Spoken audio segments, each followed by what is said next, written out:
चिराग पासवान पर, हमारी पार्टी पर, हमारे गठबंधन पर और हमारे गठबंधन के राष्ट्रीय नेता हमारे प्रधानमंत्री आदरणीय नरेंद्र मोदी जी पर आपने रखने का काम किया।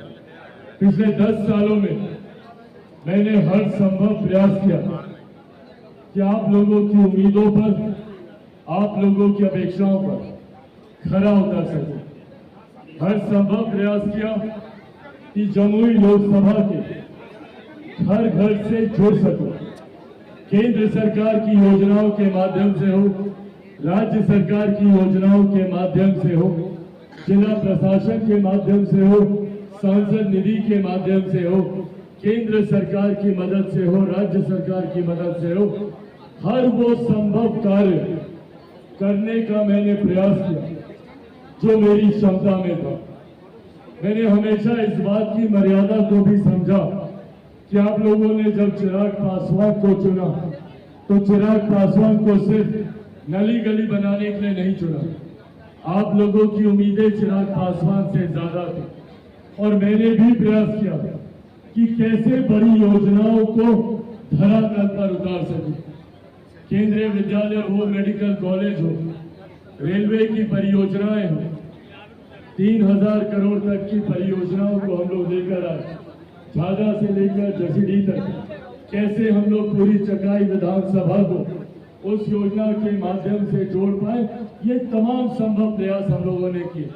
पटना तक हम लोगों को जाना ना पड़े, पासपोर्ट ऑफिस बनाने की बात हो, FCI का जोनल ऑफिस यहाँ पर खोलने की बात हो, या अधिकांश गांव को कैसे हम लोग मुख्य मार्ग के साथ हम लोग जोड़े, विद्युतीकरण की योजना के साथ कैसे हम लोग जोड़े, ये तमाम प्रयास हम लोगों ने धरातल पर उतारने का कार्य किया।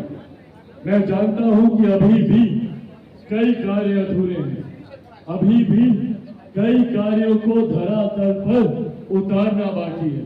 मुझसे जितना बन पड़ा मैंने करने का प्रयास किया, पर अब जितने भी अधूरे कार्य बाकी रह गए उसको न सिर्फ आप सबके आशीर्वाद से नवनिर्वाचित हमारे सांसद अरुण भारती जी यहाँ पर पूरा करने का काम करेंगे, बल्कि जो वादा लोकसभा चुनाव से पहले मैंने आप लोगों से किया था कि जमुई लोकसभा को एक नहीं दो सांसद मिलेंगे, दूसरे सांसद की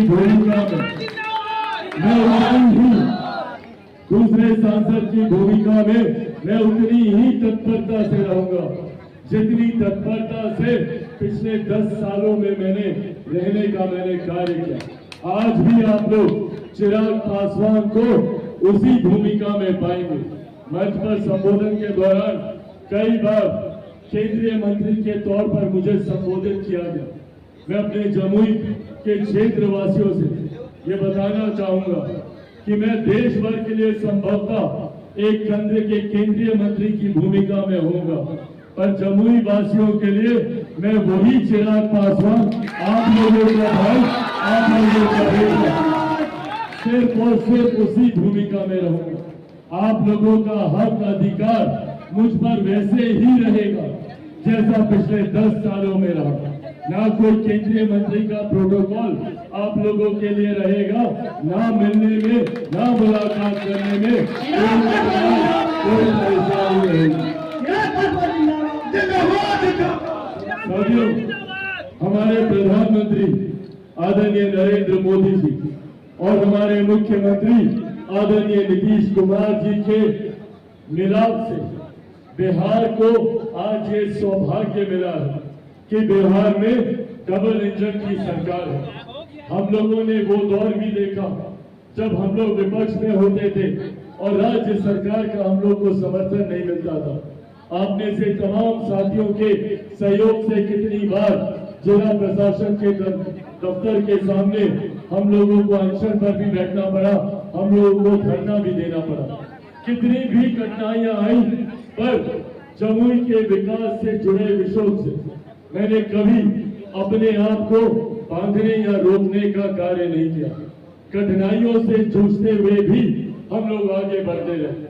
केंद्रीय विद्यालय की वो घटना आप सब लोगों के संज्ञान में है, जब राज्य सरकार का हम लोग को समर्थन नहीं मिलता था।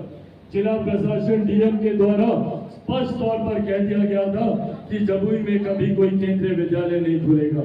उस वक्त भी आप लोगों ने मजबूती से मेरा साथ दिया, जिसने मेरे विश्वास को इतना बढ़ाया कि हम लोग केंद्र सरकार से लड़ते हुए, हम लोग राज्य सरकार से लड़ते हुए, केंद्र सरकार से हम लोगों ने केंद्रीय विद्यालय को यहाँ पर धरातल पर उतारने का काम किया। पर ये उस दौर की बातें थी। उस दौर में जब विपरीत परिस्थितियां थी, हर परिस्थितियों से जूझते हुए भी हम लोगों ने जमुई में विकास के कार्यों को गति देते रहे। पर आज परिस्थितियां उसके ठीक विपरीत है। आज केंद्र में भी एनडीए की सरकार है, राज्य में भी एनडीए की सरकार है। और जैसा हमारे प्रधानमंत्री आदरणीय नरेंद्र मोदी जी कहते हैं कि जिस राज्य में डबल इंजन की सरकार हो, उस राज्य को विकास की गति पर आगे बढ़ने से कोई नहीं रोक सकता। ये सौभाग्य एक लंबे समय के बाद बिहार की जनता को मिला। आज जहां एक तरफ आप सबका धन्यवाद अभिनंदन करना चाहता हूं, तो वहीं यह आग्रह भी करना चाहता हूं कि ये डबल इंजन की सरकार की भूमिका इसी तरीके से चलती रहे। उसके लिए आज से ही एनडीए के हर एक कार्यकर्ता को ईमानदार भूमिका क्षेत्र में निभानी होगी। केंद्र सरकार की योजनाओं को, राज्य सरकार की योजनाओं को धरातल पर उतारने के लिए हम लोगों को अपना 100% प्रयास करना होगा। सांसद निधि के माध्यम से जो योजनाएं आने वाले दिनों में धरातल पर उतरे, उसमें गुणवत्ता से कहीं कोई समझौता ना हो, उसमें किसी तरीके का विलंब ना हो। ये जिम्मेदारी भी हर एक कार्यकर्ता को, खास तौर पर उस प्रखंड, उस पंचायत के कार्यकर्ता को निभानी होगी जिस पंचायत में इन कार्यों को धरातल पर उतारा जा रहा है, अंजाम दिया जा रहा है। साल 1.5 साल का समय बाकी है विधानसभा के चुनाव में। ऐसे में जरूरी है कि इस नई सरकार की सोच हर एक गांव, हर एक घर तक पहुंचे। प्रधानमंत्री जी पूरी ईमानदार प्रयास कर रहे हैं। 2047 तक भारत को एक विकसित देश बनाने का संकल्प हमारे प्रधानमंत्री जी ने हम लोग के समक्ष रखा। भारत विकसित देश तब बनेगा जब भारत का हर एक राज्य, बिहार जैसा राज्य विकसित बनेगा, हर एक जिला जब विकसित बनेगा, हर एक प्रखंड, हर एक पंचायत, हर एक गांव जब विकसित बनेगा, तब जाकर हमारा भारत एक विकसित देश बनेगा, जिसके लिए समय सीमा तय कर दी गई है 2047 तक। ऐसे में अब हम लोगों की जिम्मेदारी बढ़ जाती है। हर तरीके की योजनाओं का संपूर्ण लाभ हमारे ग्रामीणों को मिले, हमारे क्षेत्र वासियों को मिले। ये जिम्मेदारी गठबंधन के हर एक नेता, हर एक कार्यकर्ता की। आप लोग अपने अपने क्षेत्र में भी इस बात का अध्ययन करें कि कौन सी ऐसी योजना है जिसका लाभ आपको नहीं मिल रहा, और तुरंत आकर यहाँ पर अपने सांसद महोदय को, इनके प्रतिनिधि को, तमाम गठबंधन के हमारे जितने जिला अध्यक्ष हैं, उनके माध्यम से, गठबंधन के नेताओं के माध्यम से इसको हम तक पहुँचाने का आप लोग प्रयास करें, ताकि कोई क्षेत्रवासी किसी भी योजना के लाभ से वंचित न रहे। अब हम लोगों को विकास के कार्यों में और गति देने की जरूरत है, जिसमें एक महत्वपूर्ण भूमिका हमारे कार्यकर्ताओं की। मुझे खुशी है इस बात की कि सांसद महोदय ने इतने कम समय में अपनी जिम्मेदारियों का निर्वहन करना शुरू किया है। इतने कम समय में जहां अभी तक कई लोग सिर्फ स्वागत समारोह में अभी तक लगे हुए हैं, वहीं सांसद जी ने यहाँ पर पहली दिशा की बैठक भी इन्होंने कर ली है। और दिशा की बैठक के माध्यम से आप लोगों की जो लंबित पड़ी समस्याएं थी, उसको भी स्थानीय प्रशासन संबंधित विभाग के संज्ञान में दिया गया है, और बाकी की जितनी योजनाएं अभी लंबित हैं, उसके लिए भी समय सीमा सांसद महोदय के द्वारा तय कर दी गई है। साथियों, ये विश्वास आप लोग को दिलाऊंगा जो चुनाव प्रचार के दौरान भी मैंने आप लोगों को दिलाया था कि मुझसे बेहतर सांसद के रूप में आप लोगों को अरुण भारती जी यहाँ पर मिलने जा रहे हैं। और इस बात को आज मैं पुनः दोहराऊंगा, इनमें मैंने वो तत्परता देखी अपने क्षेत्र के विकास को लेकर, क्षेत्र के कार्यों को लेकर। संभवतः और सिर्फ इसके पीछे यही कारण संभव होगा, जानकारी का अभाव। मैं ये मानता हूं कि हर वो समस्या जो इनके संज्ञान में आएगी उसके समाधान के लिए ये एड़ी चोटी का जोर लगा देंगे, ये वादा इनकी तरफ से चिराग पासवान आप लोगों से करके जाता है। पर अगर उसके बावजूद कोई कार्य छूटता है तो संभवतः वो इनके संज्ञान में नहीं आया होगा। ऐसे में आने जाने के क्रम में अधिक से अधिक लोग अपने विषयों को लेकर इनके संज्ञान में वो जानकारी देते रहे।